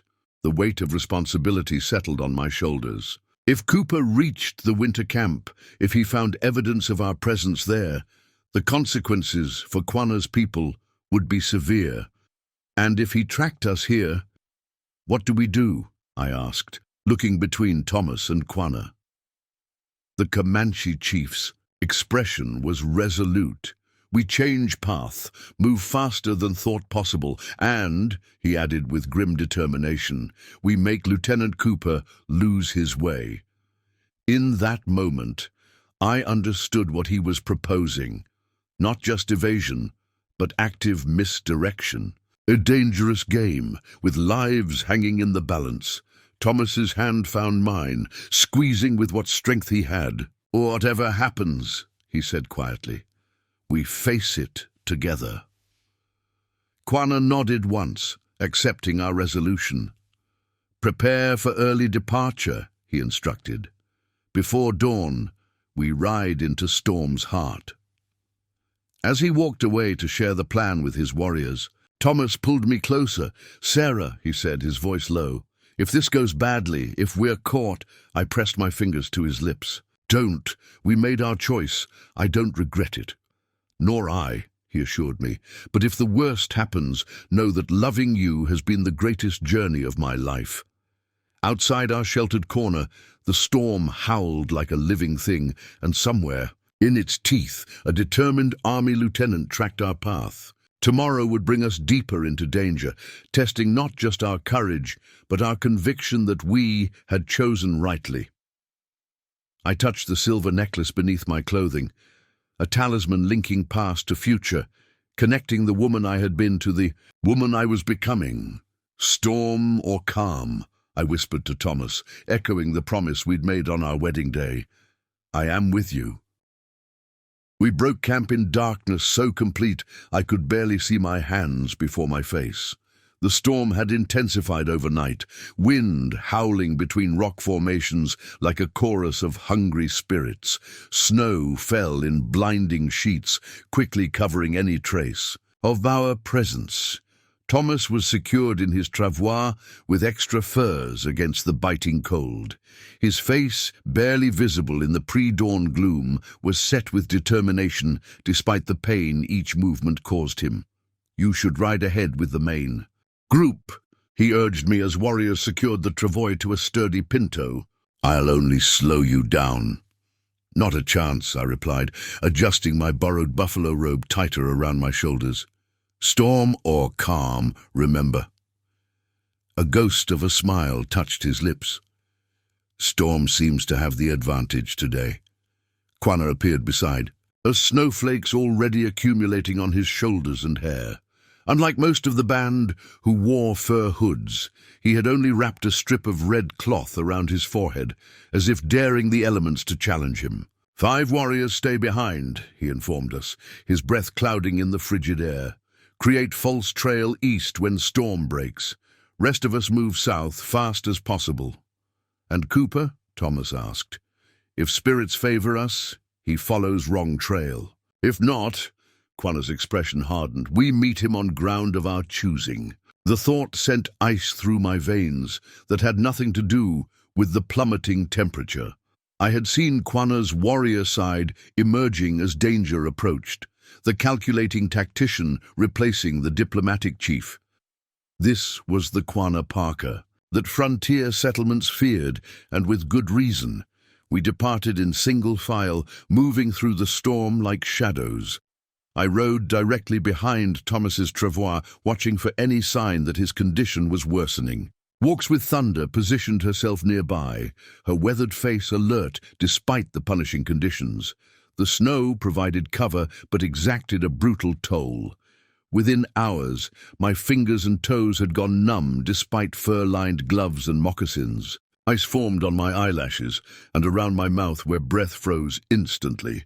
The horses struggled through drifts that sometimes reached their chests, their progress agonizingly slow.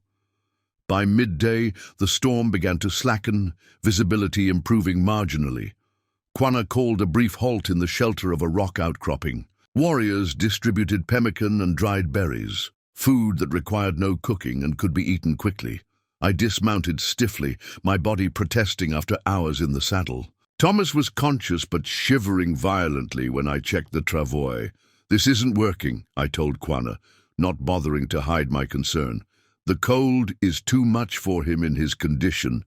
The chief's eyes narrowed as he assessed Thomas. Without a word, he summoned Walks with Thunder.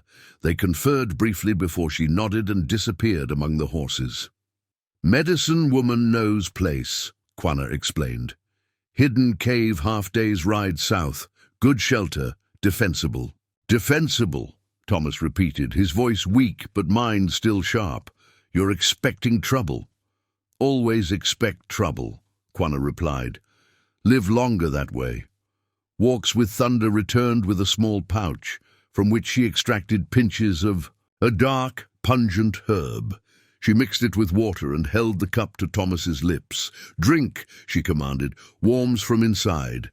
Gives strength." Whether it was the herb's effect or simply Thomas's indomitable will, he seemed stronger when we resumed our journey. The storm continued to abate, revealing a landscape transformed.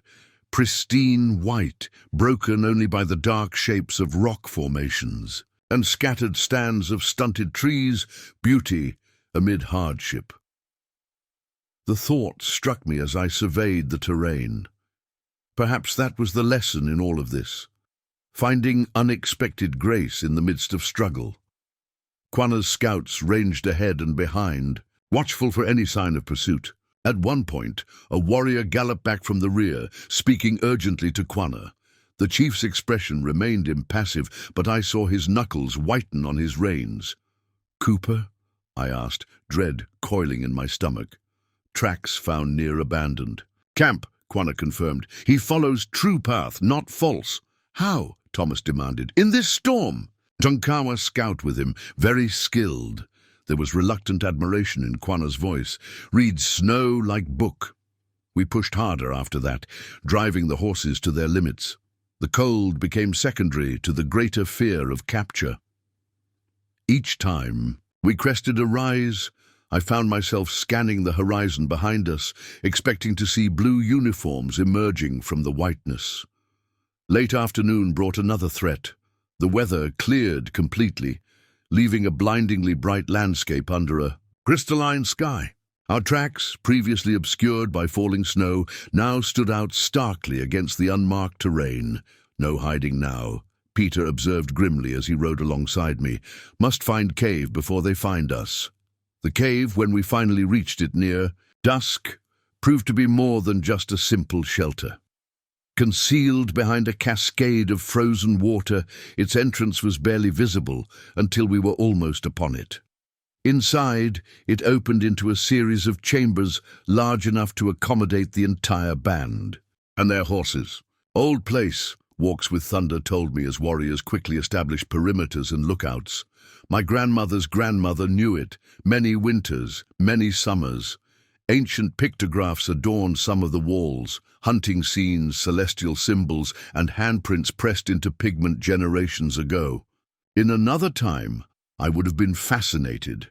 Now I focused only on getting Thomas settled near one of the small fires the Comanche had started, carefully vented to disperse smoke through natural chimneys in the rock.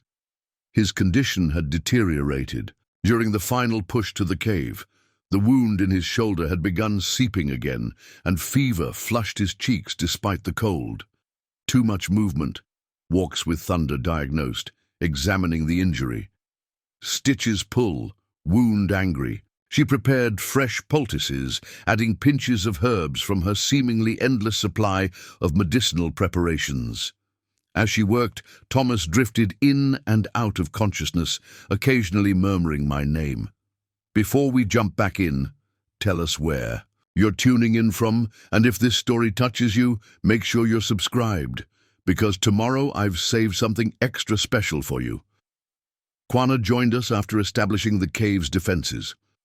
In the firelight, exhaustion showed clearly. On his face, a rare glimpse of vulnerability in the formidable chief. "How close?"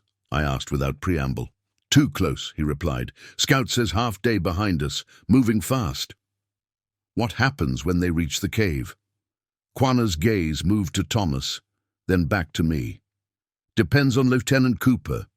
If he comes only. With small patrol as Scout saw, we have advantage.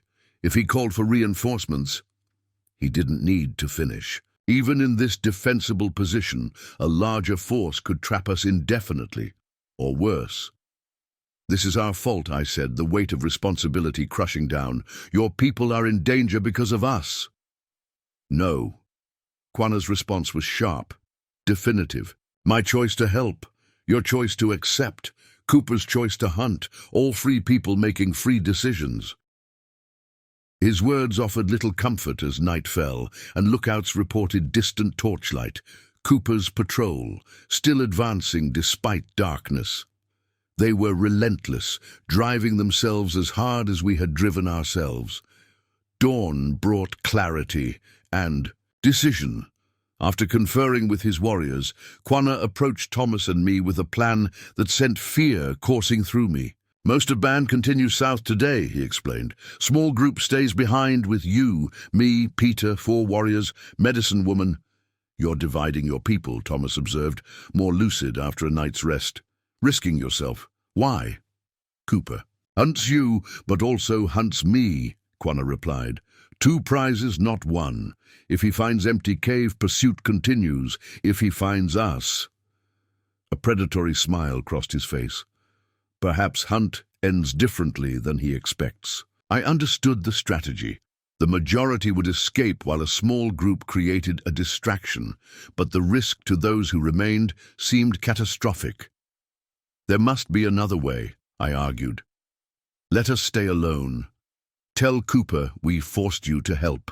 "Us?" Quanah's laugh was short and humorless. "You think bluecoats believe woman and wounded man force Comanche chief to do anything?" He shook his head. "No, my path is chosen." As the main band prepared to depart, I found myself standing beside Walks with Thunder, watching families securing their possessions to horses and travois. "Why are you staying?" I asked her. "You could go safely with the others." She gave me a look that suggested the question was foolish. Thomas needs healing hands. "Besides," she added with unexpected humor, "too old to run far now. Better to face trouble here." By mid-morning, the cave felt eerily empty with only 9 of us remaining.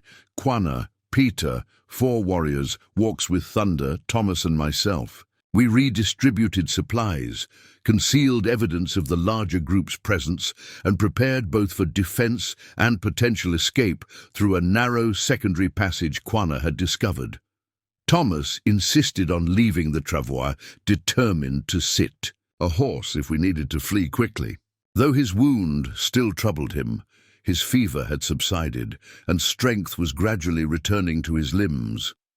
"I won't be the reason anyone dies," he told me privately as I helped him don a warrior's buckskin shirt. "If it comes to fighting, I'll do my part."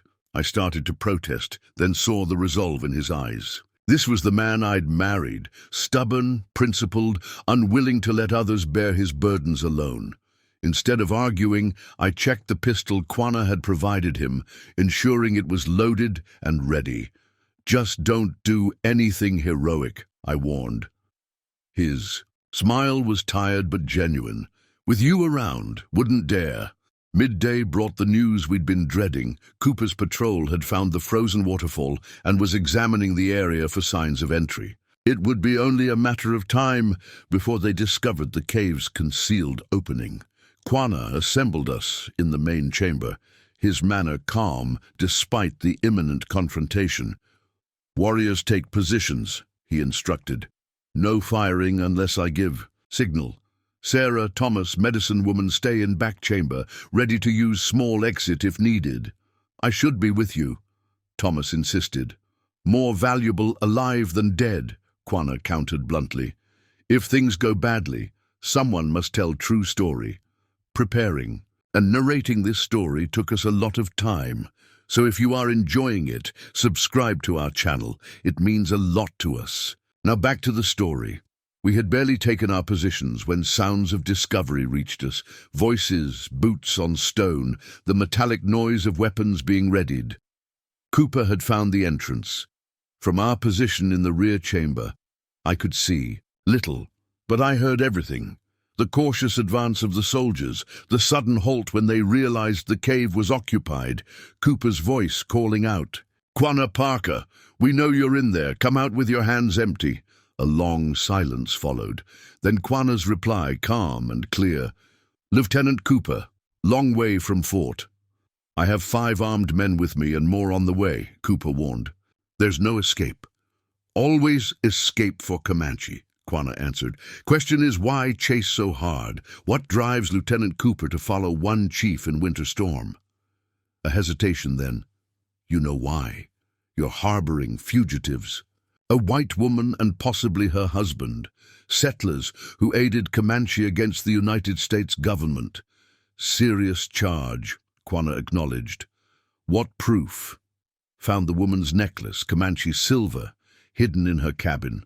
Then tracks from your winter camp leading south. Wasn't hard to follow the pieces." My hand went instinctively to the necklace still hanging around my neck. Such a small thing to have caused so much trouble. "Woman helped injured man," Quana said. "Would Lieutenant do different if found wounded soldier, no matter what uniform?" "Don't try to twist this, Parker. She aided an enemy of the United States, then fled with you rather than face justice. That makes her a traitor." Thomas's hand found mine in the semi-darkness, squeezing tight. We both knew what justice would mean in a frontier court, especially with sentiment against Indian sympathizers running high. "Perhaps see for yourself," Quana suggested, his tone shifting subtly. "Come forward, Lieutenant, alone. Talk face to face, like men, not shouting." From shadows. A long pause followed. I imagined Cooper weighing his options, assessing the risk. Finally, his voice came again, closer this time. "Any sign of weapons, and my men open fire." Footsteps approached, a single set, moving cautiously. From our position, I caught glimpses of blue uniform as Cooper advanced into the main chamber where Quana waited. The lieutenant's hand rested on his holstered pistol, his posture tense. Quana stood alone in the center of the chamber, unarmed, his bearing regal. Despite days of hard travel, in the cave's diffuse light, with pictographs of his ancestors surrounding him, he looked like something from another time, a living embodiment of a way of life the United States government was determined to extinguish. "Where are they?" Cooper demanded without preamble. "Who?" Quana's face remained impassive. "The woman, Sarah Holden, and her husband, if he's alive. Many people pass through winter camp. Many journeys continue south." Cooper's frustration was evident even from where we hid. "I don't have time for games, Parker. Either produce the woman or we tear this cave apart until we find her." "Why matter so much?" Quana asked, his tone genuinely curious. "One woman, one possible act of kindness. Why worth Lieutenant's life?" Cooper stiffened. "Is that a threat?" "Observation," Quana corrected. "You enter Comanche territory, follow Comanche band, enter sacred cave with only 5 men. Many chances for life to end." A tense silence followed.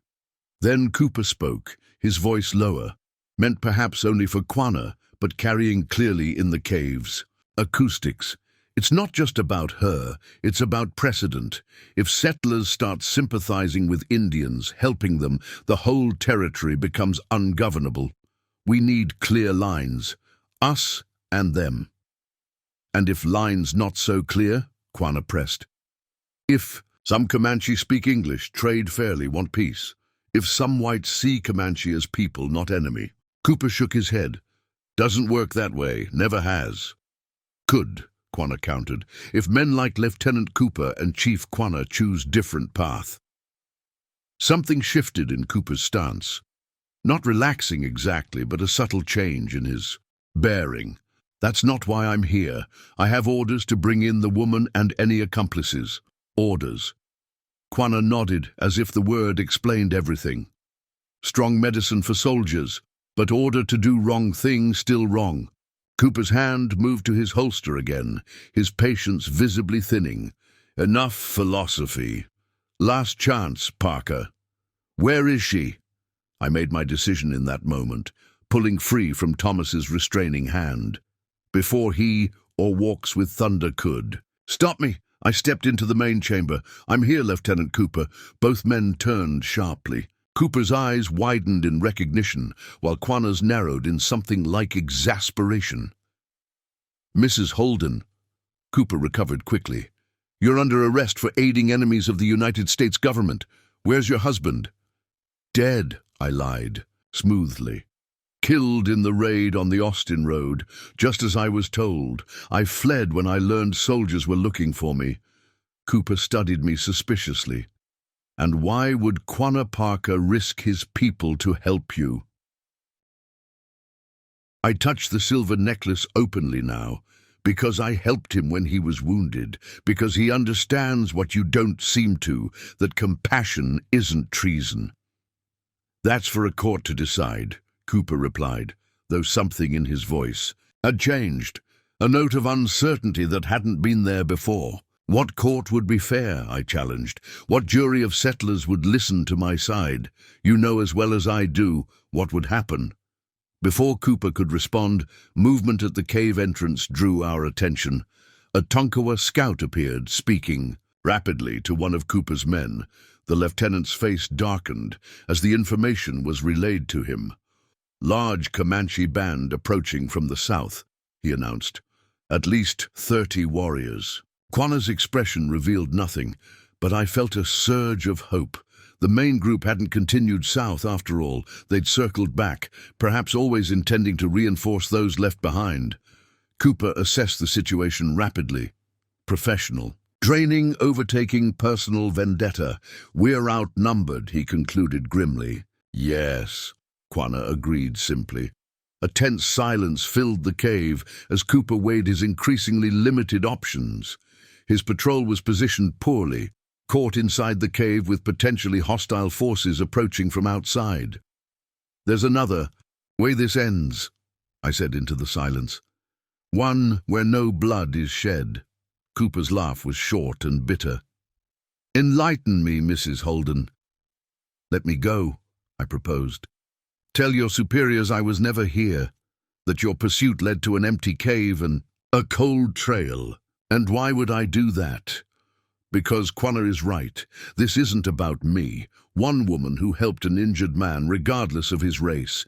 It's about where we draw our lines. I met his gaze directly. And because you know, deep down, that what I did wasn't wrong, even if your orders say otherwise. Cooper's internal struggle played across his features, duty warring with an emerging doubt. Outside, we could hear horses approaching, warriors calling to one another as they surrounded the cave. Lieutenant makes choice now, Quanah said quietly. Life or death, truth or lie, new path or old. For a moment that stretched like eternity, no one moved. Then Cooper's shoulders sagged almost imperceptibly. The trail went cold, he said, as if testing the words. Winter storm, impossible to track further. Quanah nodded once, acknowledging not just the decision, but the man making it. Good choice. If I ever see you north of the Red River again, Cooper warned me, his voice hardening to cover his concession. This conversation never happened. Understood, I replied. Cooper turned to leave, then hesitated. That necklace, he said. It's distinctive. I'd suggest burying it somewhere it won't be found. With that, he signaled his men to withdraw. I watched them mount up outside the cave, their blue uniforms soon disappearing into the distance, riding north, back toward settlements and forts, and the advancing line of what they called civilization. Thomas emerged from hiding once they were gone, leaning heavily on Walks with Thunder. His face was pale from standing too long, but pride shone in his eyes. That, he said, was either the bravest or most foolish thing I've ever seen you do. Perhaps both, Quanah observed, but there was approval in his voice. The returning warriors filed into the cave, led by Quehabi. They had never intended to abandon us, he explained. Instead, they had created a visible trail south, then doubled, back through a hidden canyon to approach from an unexpected direction, a classic Comanche tactic. That night, as we gathered around the fire in the main chamber, I found myself studying the ancient handprints on the cave walls. How many generations had sheltered here? How many lives had been lived, decisions made, paths chosen in this same space? Quanah noticed my interest. Old ones still speak, he said, gesturing to the pictographs. If we listen. What do they say? I asked. That change always comes. That survival means adapting without forgetting who you are. He touched the wall reverently, that sometimes new truth grows from old ground. 2 days later, Thomas was strong enough to travel properly. We departed the cave with both regret and anticipation, leaving a sanctuary but continuing a journey that now held more promise than peril. The band moved steadily southward, crossing into Mexico a week later without incident. There, as promised, we were guided to Quanah's uncle's settlement, nestled in a verdant valley, unlike anything I'd known in Texas. Water flowed abundantly, and the winter was gentle compared to the harsh plains we'd left behind. We established ourselves on the settlement's edge, not fully part of the Comanche community, but connected to it. Thomas's trading skills and my healing knowledge earned us respect and a place, if not complete belonging. In time, other outsiders joined us, Mexican farmers, displaced Apaches, even a few white settlers seeking escape from troubles north of the border. A small, unlikely community formed in the shadow of mountains, whose names we gradually learned to pronounce. 1 year after our arrival, on a clear spring evening, Quanah visited us before continuing his own journey back north. He would eventually negotiate terms with the U.S. government, securing lands for his people and navigating the narrowing space between resistance and accommodation. As we shared a final meal, Thomas raised his cup in a toast. To lines redrawn, he said, to healing across boundaries, I added. Quanah considered his own words carefully before speaking. To the silver path, he said finally, that leads between worlds. Before departing, he pressed something into my hand, a small leather pouch. Inside was a piece of silver, unworked and raw. For new necklace, he explained. New story. I still wear both pieces, the original necklace that marked the beginning of our journey, and the pendant Thomas eventually crafted from Quanah's silver, shaped like a small flame that never extinguishes. They remind me daily that the most important boundaries aren't those drawn on maps, but those we choose to honor or cross in our hearts. That sometimes the simple act of treating a wounded stranger as a human being can redraw the map of your entire life. And that even in the harshest winter, silver paths can lead to unexpected homes. Up next, you've got 2 more standout stories, right on your screen. If this one hit the mark, you won't want to pass these up. Just click and check them out. And don't forget to subscribe and turn on the notification bell so you don't miss any upload from us.